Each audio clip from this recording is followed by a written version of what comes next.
Rekan-rekan,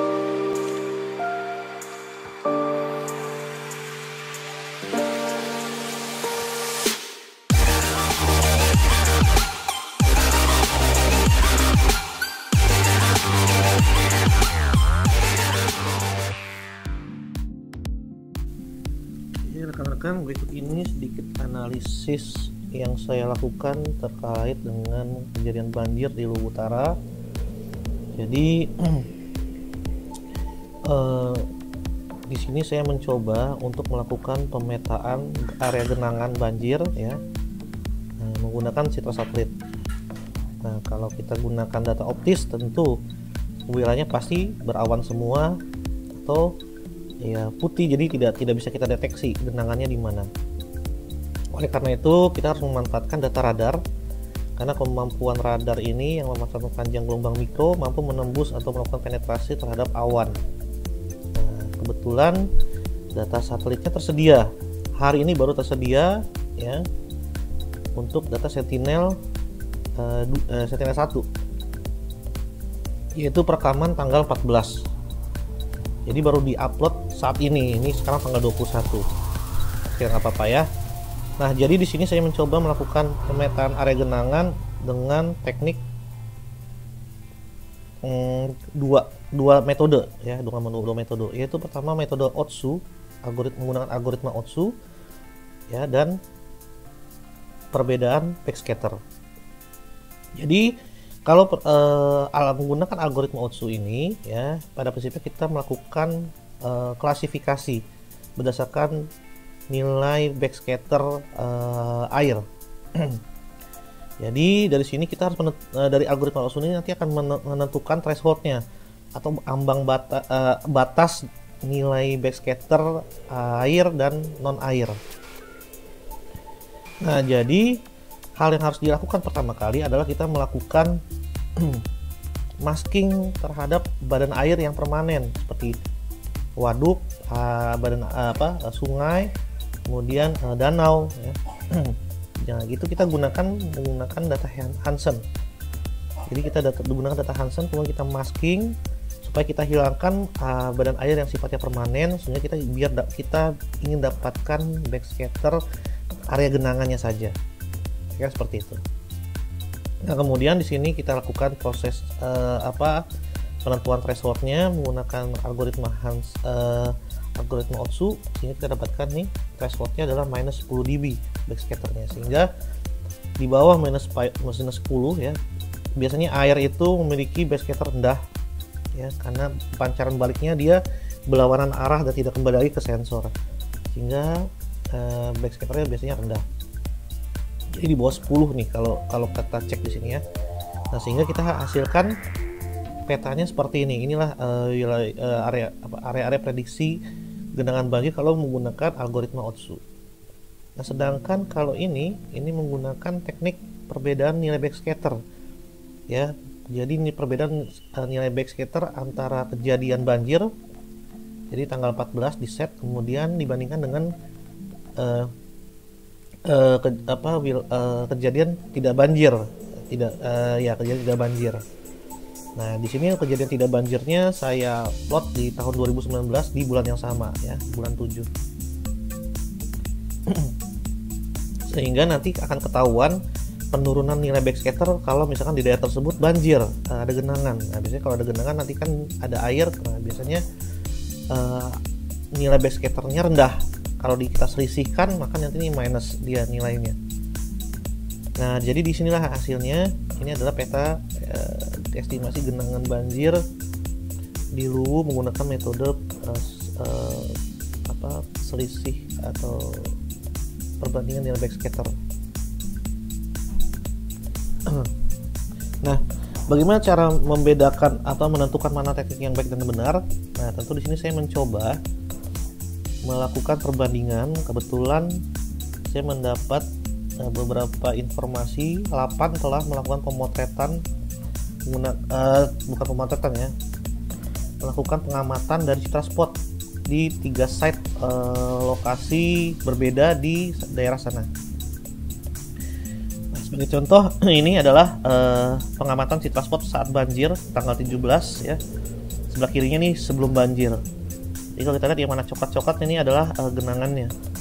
Tapi hati-hati, kita tentu harus membedakan mana genangan, mana memang dia tambak asli gitu ya, memang berisi air. Nah ini ada 3 site ya. Nah sekarang kita coba lihat perbedaannya. Jadi di lokasi pertama ya, di sini ini di daerah Kecamatan Masamba. Kita lihat area genangan itu di sekitar sini ya. Nah bagaimana dengan hasil estimasi menggunakan algoritma Otsu dan perbandingan nilai backscatter? Ini adalah perbandingan nilai backscatter dan ini adalah hasil algoritma Otsu. Nah kalau kita lihat, kalau algoritma Otsu terlalu over ya, terlalu banyak area genangannya. Sedangkan kalau di perbedaan nilai backscatter dia hanya di sini saja. Dilakukan sungai ya, seperti di sini. Nah memang kalau secara realnya kita bisa lihat bahwa memang genangan tuh ada di sini ya. Nah ini sesuai dengan pola yang dihasilkan oleh teknik perbedaan nilai backscatter. Dengan di Otsu dia ternyata sampai ke sawah-sawah nih. Nah ini sawah. Ini mungkin disebabkan karena saat melakukan masking menggunakan Hansen, nah Hansen tidak mendeteksi ini adalah wilayah badan air. Ya tambak itu kan sebenarnya air ya. Kontennya adalah terdiri dari badan air sebenarnya. Cuman di algoritma Otsu ini didetek sebagai genangan seperti itu. Oke, ini di lokasi pertama dan ini lokasi kedua.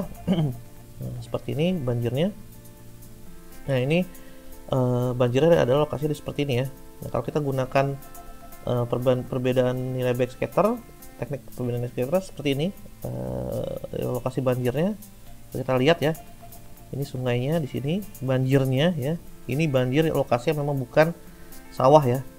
Nah ini terdeteksi di hasil algoritma perbedaan nilai backscatter. Nah di sini lokasinya memang benar banjir ya. Bagaimana dengan algoritma Otsu? Nah ini algoritma Otsu jadi memang terlalu over banyak ya, seperti itu. Kemudian yang lain, site yang lain. Nah ini kalau kita lihat ini ada pola permukiman sepertinya di atasnya ada aliran sungainya. Nah ini posisi banjirnya ada di sini ya. Area terdampak banjirnya kita lihat. Nah ini lokasi ini. Nah ini hasil perbandingan nilai backscatter, memang benar sini ada genangan ya. Kemudian sedangkan kalau di algoritma Otsu memang ada genangan tapi terlalu banyak, ini sampai ke permukiman. Sedangkan di sini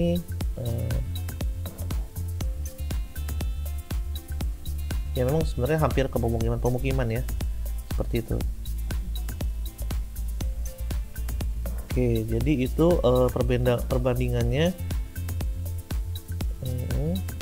Oke, jadi di sini kalau menurut saya hasil Otsu ya, algoritma Otsu ini terlalu banyak mendeteksi genangannya sampai ke tambak-tambak dan sebagainya. Sedangkan kalau perbandingan nilai backscatter ini cukup baik ya mendeteksi batas boundary-nya.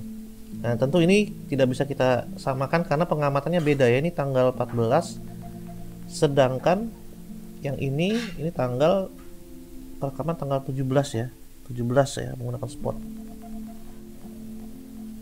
Oke, nah biar supaya data ini baik di layout ya, di layout jadi suatu peta, maka prosesnya harus dilakukan di software JS ya.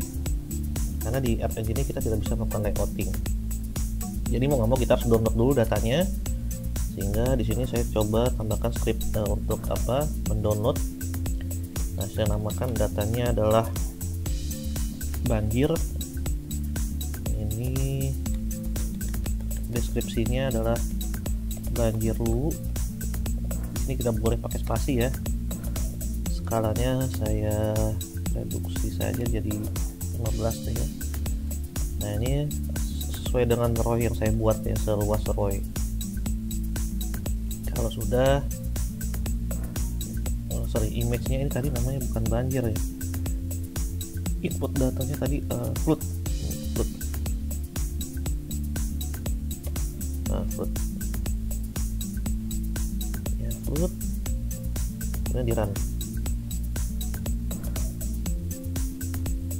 sampai muncul di sini tasnya nyala. Nah ini dia Kalau sudah saya run kembali, yes, klik run. Tunggu sampai prosesnya selesai. Oke, jadi ini prosesnya sudah selesai ekspornya. Kemudian kita cek, nah ini hasilnya. Kemudian di download ya, sudah saya download. Kemudian saya sudah siapkan ArcGIS-nya. Nah, karena kita akan mencoba melayout di sini. Kemudian tinggal kita drag and drop saja datanya, masukkan ke sini, terus jadi format dia outputnya adalah geotiff ya. Nah ini hasilnya, jadi hasilnya sudah terklasifikasi. Jadi yang banjir itu nilai kodenya 1, yang tidak banjir kodenya 0. Jadi bisa kita double klik, kita klasifikasikan di sini. Yang 1 itu banjir, kita warnai biru, sedangkan yang tidak banjir kita bikin no color saja ya. Oke, nah ini dia, jadi sudah jadi ya petanya. Kita bisa perbesar. Jadi kalau kita cek ternyata genangan itu banyak terjadi atau banyak ditemukan di Kecamatan Lamasi Timur, Walerang Timur, Lamasi, Malengke Barat ya, Malengke, Bebuntu, dan seterusnya. Ya, ini udah saya overlay dengan badan administrasi kecamatan. Ya, jadi ini sudah saya layout. Nah, kemudian tinggal kita ekspor. Jadi kira-kira seperti itu yang bisa saya sharing ke rekan-rekan sekalian. Next, tentu ini menarik kalau kita analisis ya lebih lanjut. Kita kaitkan misalkan dengan analisis geomorfologi, analisis perubahan tutupan lahan, karena kejadian banjir seperti ini pasti ada pengaruh dari perubahan tutupan lahan atau lahan kritis ya di hulunya. Jadi untuk saat ini kita hanya mencoba memetakan area genangan melalui satelit saja.